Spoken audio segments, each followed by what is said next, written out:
Karong panahon na, ang mga batanon dili na mahilig sa pagkaon nga makapahimsog.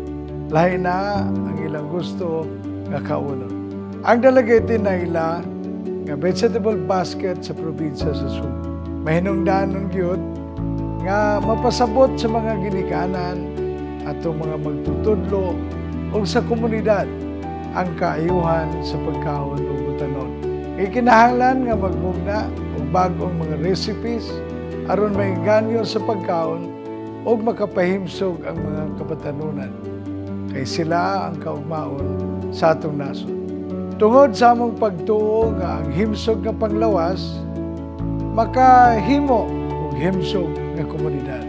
Nini tudluan kamo namo sa sayon nga paagi ang ikalima nga mopasundayag gikan sa lungsod sa Dumaguete ang solusyon sa nutrisyon Utanon Festival.